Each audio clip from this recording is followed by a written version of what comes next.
चलो नेक्स्ट देखो, पढ़ो उसको क्या लिखा हुआ है।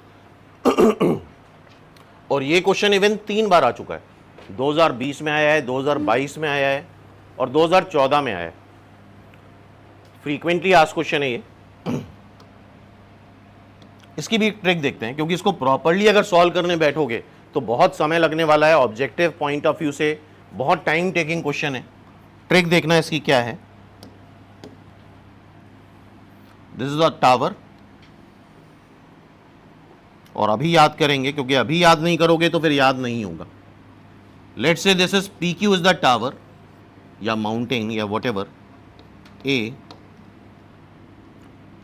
3 पॉइंट है, क्वेश्चन को ध्यान से पढ़ो, 3 कोलिनियर पॉइंट है, एक स्ट्रेट लाइन पे लाई कर रहे हैं,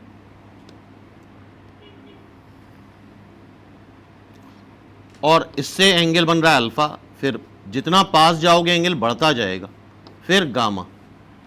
याद करो अभी तुरंत। यही सिचुएशन यहां पे आ रही है, पढ़ो जरा। From 3 collinear point A B C on a level ground, ठीक है, which can be on the same side of the tower, एक साइड है टावर के, द एंगल ऑफ एलिवेशन 30, 45, 60, ठीक है। हमें पूछा जाता है, जो क्वेश्चन कॉमन बनता है वो पूछा जाता है A B is to B C का रेशियो, क्योंकि अगर देखा जाए तो डेटा कुछ खास नहीं दे रखा है, सिर्फ एंगल दे रखे हैं।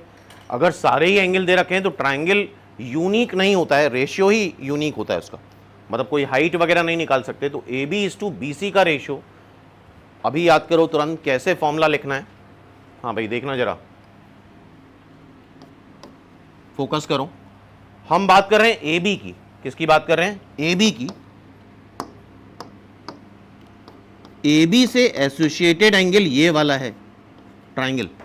क्या ए बी से एसोसिएटेड ट्रायंगल ये है? इस ट्रायंगल में 2 एंगल दिख रहे हैं तुम्हें, इस ट्रायंगल में 2 एंगल दिख रहे हैं, अल्फा और बीटा। क्यों भाई, पाई माइनस बीटा कर सकते हो, लेकिन इस ट्रायंगल से एसोसिएटेड 2 एंगल हैं, अल्फा और बीटा। कितने एंगल है इस ट्रायंगल से एसोसिएटेड? याद करो, ये याद करने का तरीका है, लॉजिक नहीं है। इस ट्रायंगल से एसोसिएटेड 2 एंगल हैं, अल्फा और बीटा। ऑब्वियसली अल्फा छोटा होगा, बीटा बड़ा होगा, अल्फा छोटा आएगा और बीटा बड़ा आएगा। ये ट्रायंगल दिख गया सबको?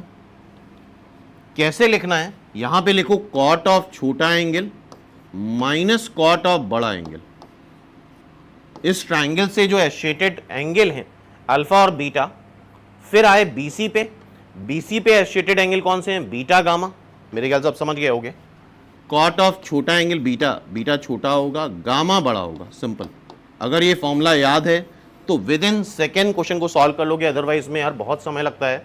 ये सारी value X Y Z assume करनी होती है, एच एज्यूम करनी होती है, सबको एलिमिनेट करने में बहुत समय लग जाता है। क्लियर है? तो फिर से याद करते हैं, फिर से देखो जरा, और अभी याद हुआ तो हुआ, बाद में तो भूल जाओ, नहीं याद हो पाएगा। A B is to B C, A B is to B C, A B से एसोसिएटेड कौन से एंगल हैं जरा बताओ? अल्फा और बीटा।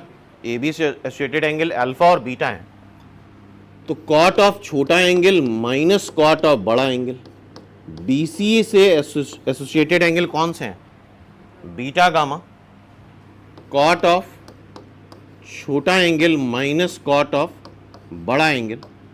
ओके, हो गया सॉल्व। ये अल्फा क्या है? 30, बीटा 45, गामा